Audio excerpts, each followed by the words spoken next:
Hello दोस्तों, कैसे हैं आप लोग।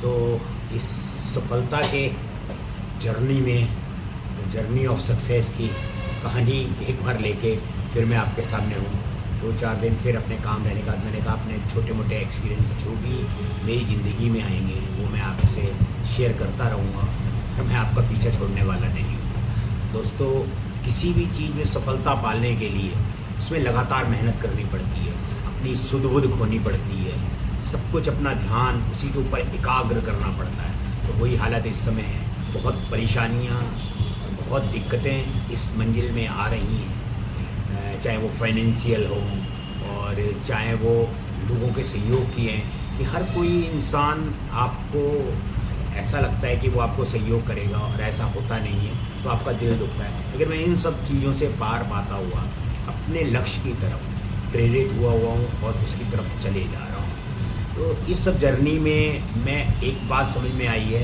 मैंने एक दोहा पढ़ा था जब मैं स्कूल में मेरा 4th या 5th क्लास में पढ़ता था तब, कि करत करत अभ्यास के जड़मत होत सुजान, रसरी आवत जात ते सिल पर पड़त निशान। ये महान कवि ब्रद जी ने शायद लिखा था। और इस दोहे का सार यह है कि एक कोमल सी रस्सी बार बार पत्थर के ऊपर आने और जाने से उसके ऊपर अपना निशान डाल देती है। तो इस ज़िंदगी में कोई भी चीज़ इतनी मुश्किल नहीं है जो कि हम कोशिश करने पे संपूर्ण ना कर पाएँ।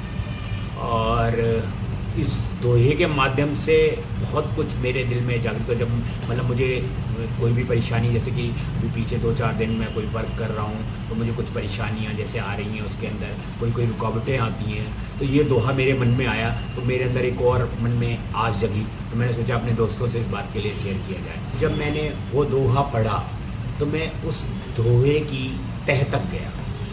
तो उस दोहे की जब तह की मैंने कहानी निकाली तो मैं वो आप लोगों से शेयर करना चाहूँगा कि एक गुरुकुल में एक बच्चा था।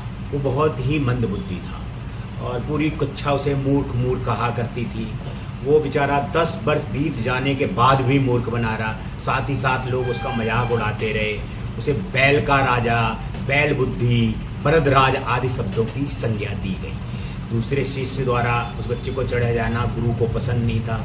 गुरु को लगता था ये बच्चा बहुत सीधा है, तो उन्होंने फैसला किया और उस शिष्य को अपने पास बुलाया और कहा, बेटा तुम्हारा जीवन शायद पढ़ाई के लिए नहीं बना है, आप कुछ और काम में अपना व्यतीत कीजिए और इस पढ़ाई को छोड़ दीजिए। शायद अपना दिल तुम अगर किसी और काम पे लगाओगे तो शायद तुम उसमें सक्सेस हो जाएगा। तो ये पढ़ाई तुम्हारे लिए नहीं बनी है। ये 10 वर्ष बीत गए हैं और शिष्य आपका जब मजाक उड़ाते हैं तो मुझे यह पसंद नहीं है।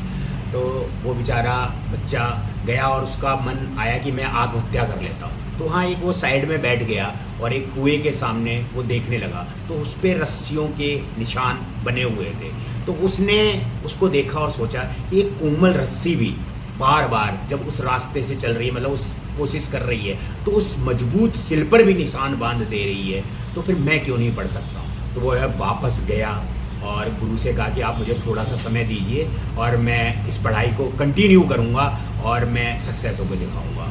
और उसके बाद उसने वो मेहनत की। उसे अपने खाने का ध्यान नहीं रहता था, अपने सोने का ध्यान नहीं रहता था। और वही शिष्य वो महाकवि ब्रद बने जिन्होंने ये दोहा गाया, करत करत अभ्यास के जड़मत होत सुजान, रसरी याबत जात पे सिल पर पड़त निशान। तो दोस्तों, इससे यह सीख मिलती है कि असंभव कार्य से भी असंभव कार्य की माथे पर कील ठोक कर सफलता पाई जा सकती है अगर आदमी में विश्वास और दृढ़ संकल्प हो। दोस्तों, इस जर्नी में मेरे सामने यह आया तो मैंने आपसे शेयर किया, शायद आपके किसी काम आ सके। और बहुत जल्द हम फिर किसी नई चीज़ के साथ मिलेंगे। बाकी मेरी जर्नी सक्सेस के लिए चल रही है और उसकी एक डेडलाइन दी हुई है। मैं हर बार अपने आप को भी याद दिलाता रहूँगा और आपको भी, वो है 18 मई 2026। मैं अपने रास्ते पे चल चुका हूँ। कुछ परेशानियाँ आ रही हैं, उनसे टकरा रहा हूँ, लेकिन हिम्मत नहीं हारूंगा। मरना मंजूर है लेकिन अपने गोल और अपनी मंजिल से मुकरना मंजूर नहीं। तो चलो दोस्तों, मिलते हैं बहुत जल्द।